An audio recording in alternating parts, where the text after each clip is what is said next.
Hello.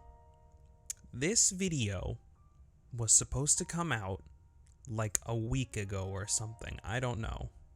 But then, as luck would have it, an honest to God, no cap tornado blew through my area and killed power for me for a few days. So I know everyone's already made videos on this, but I don't care. This is really cool, and I want to talk about it. How's it going, everybody? So I'm going to make this video a little bit quick because my AC is broken again, and if I have my fan on while I'm recording, it sounds like this.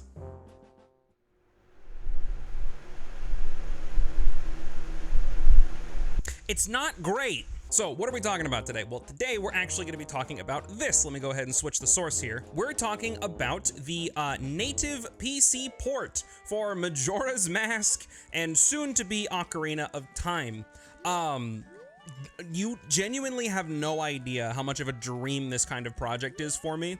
And like, I'll put up some footage here of the game running natively ultra wide resolution with the HUD automatically stretched, and have, here, let me actually open this up. We can go into a just generalized, like really easy to use interface for mapping the controls and setting graphics options and sound options. There is a lot to this project that I want to show off. And not only that, here, let me actually see if I can do it here. Cool, both controllers are picked up. So I'm using the 8BitO Pro 2 with this little bit of footage here, and don't worry, we'll talk about some really cool stuff in just a second. But if we're on the 8BitO Pro 2 and we decide to use the bubble ability with Deku Link, hello?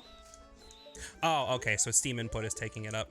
You can see that with the 8BitO Pro 2, I can use fucking gyro aim with it. And that just natively works with this application. It's so fucking sick. You have, like, dude, I'm telling you, this took me like not even 10 minutes to set up, and it just natively supports all of these features like ultra wide resolutions and gyro aiming and stretching out the HUD, and soon you're going to be able to put in fucking texture overhauls and ray traced lighting and all the other cool shit. Did I mention this is also natively recompiled to run on Linux? I'm not using Wine to run this, which means it has full support for the Steam Deck. So that means you can have just the most excellent PC port of two of the greatest Zelda games just on your Steam Deck or your Linux-based PC or a Windows-based PC. Fuck it, who cares? You can just have all of this shit right now. The problem is that you will have to supply your own ROMs. Now, of course, here, let me actually go get it.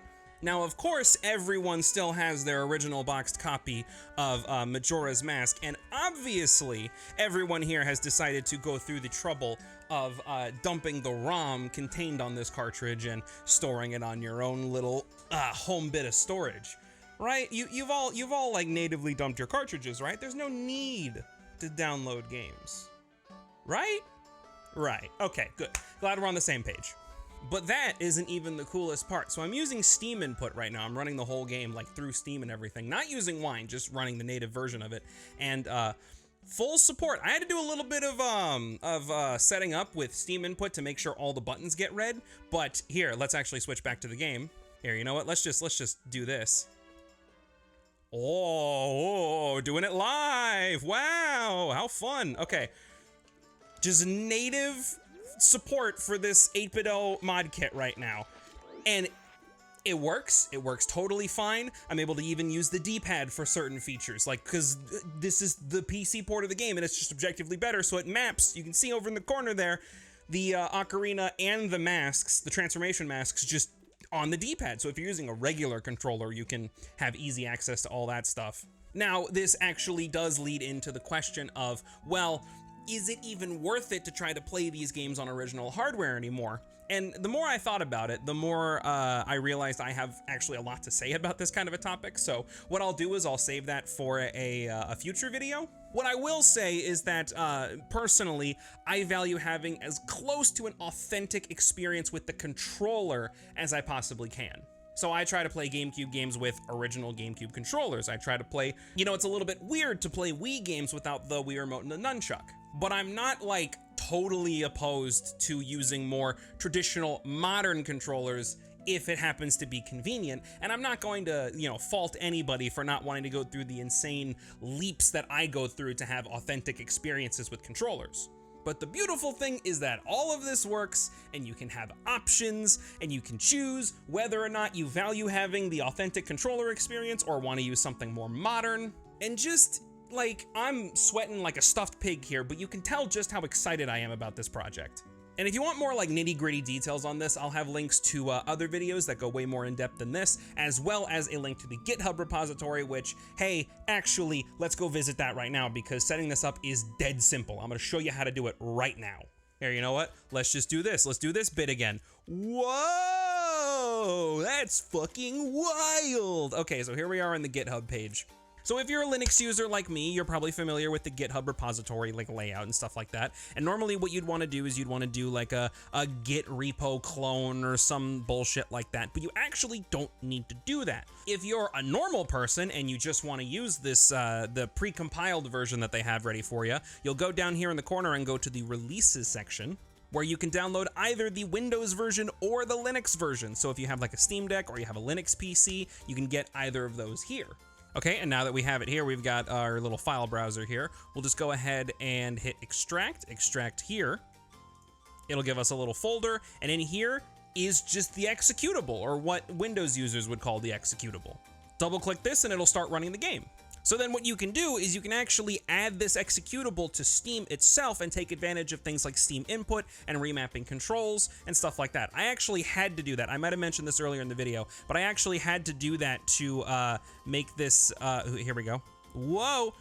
I actually had to do that to make this N64 like modded controller work, because the executable by itself wasn't actually detecting things like the trigger or some of the buttons back here. Even with Steam input, it still is unable to detect some of these back buttons here. I'm not sure what the reason for that is. Maybe the native port doesn't have like full support for direct input controllers and is maybe expecting you to have an X input controller.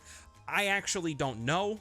And this mod kit actually supports emulating the Nintendo Switch Online like N64 controller that they put out that is like specifically for Nintendo Online subscribers or stuff like that. I don't fucking know. And so when I had that in the Nintendo Switch official mode, it just wasn't seeing it at all. And Steam also has a little bit of trouble reading it in that mode too. So, I'll be perfectly honest, I'm not a programmer. I don't know how feasible it is to add support for the Switch Online controller, but I'm talking about it here just in case Mr. Wise Guy happens to see this video. Please, if you can, I would like to add support for the Switch Online controller. Maybe it already does, and maybe it's just not working for some odd reason on my system, but it's just kind of what my experience is. So yeah, I am clearly a huge fan of this like whole system they got going on here. I don't know if I'm recording this exact video at 60 frames per second, but it is running at 60 frames per second. It is so goddamn smooth on my screen. It's kind of unreal. It also has support for higher frame rates, but for various reasons that I can't get into right now, I'm not able to run this game at higher than 60 FPS. Maybe I'll do some testing with that later. I'll actually have a pinned comment for like updates and stuff. Like whenever Ocarina of Time finally gets supported for this like executable here, I will put a pinned comment down there so you can actually go get that yourself. Trying to future-proof this video a little bit here because this project is still getting a lot of updates and there's a lot of planned features. Here, let's actually go back to the GitHub page. Okay, so here we are back on the GitHub page, and you can see that there's actually been a lot of work put into this. You can see plug and play, fully intact N64 features. So let's read this here. A lot of care was put into RT64 to make all graphical effects were rendered exactly as they did on the original N64. No workarounds and no hacks were made to replicate these effects, with the only modifications to them being made for enhancement purposes such as widescreen support. This includes frame buffer effects like the grayscale cutscenes and the Deku bubble projectile, depth effects like the lens of truth, decals such as shadows or impact textures, accurate lighting, shading effects like the fire arrows and bomb explosions, and various textures that are often rendered incorrectly. Big deal with that one. That's actually probably really tough to implement properly.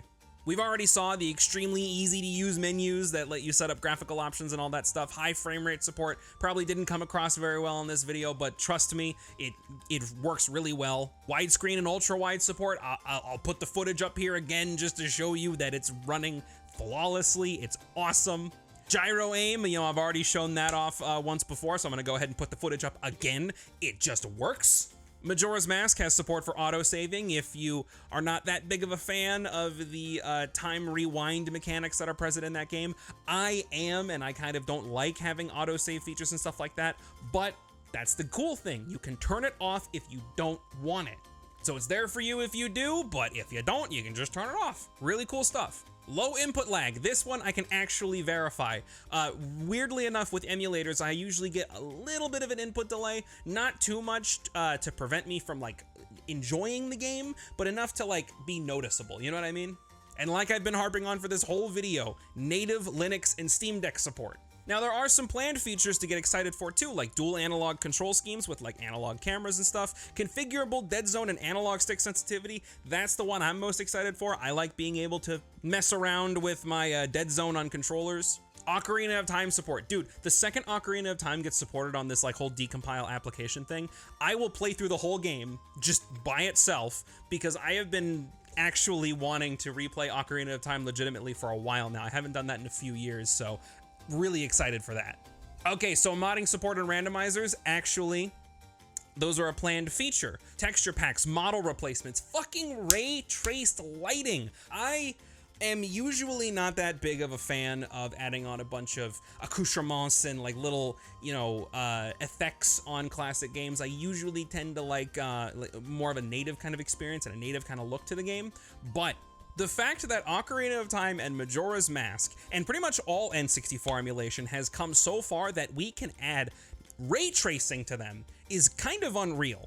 And if you want more like nitty-gritty details on this project, there are a ton of questions and answers in the FAQ section talking about, you know, native Steam Deck support, what the fuck is actually a static recompilation, you know, how certain features work, some known issues and stuff like that. Obviously, I'm going to have a link to this repo in the description, and I highly recommend that you check this out because, oh my god. I hope my excitement is coming through on camera because, ooh, dude, ooh.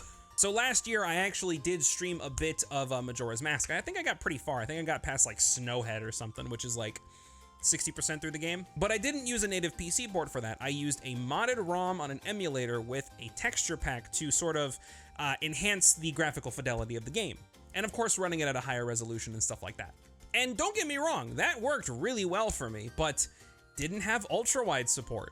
And frankly, the 16:9 support was a little bit spotty back then too. But with this, it's all there, and it's built to like have all these features added to it in the future. And again, like the way that this tool has been developed, it will work with every N64 game. Obviously, it's not going to be perfect right out the gate. You still have to go in and fix a few features and bugs here and there. But to have a tool that just natively recompiles N64 games to be like 80% done is wild. So yeah, that's pretty much all I wanted to say. I'm super excited for this tool. I'm super excited to see like what comes of all of this stuff. And I'm really thankful for Mr. Wise Guy and all the other very talented developers who put all this stuff together. Just, what else can I say, man? Oh yeah, and thank you to all of the YouTube lads here who support me directly. If you want to do that, you can do that too. I'm not gonna sit here and harp on it. Okay, bye.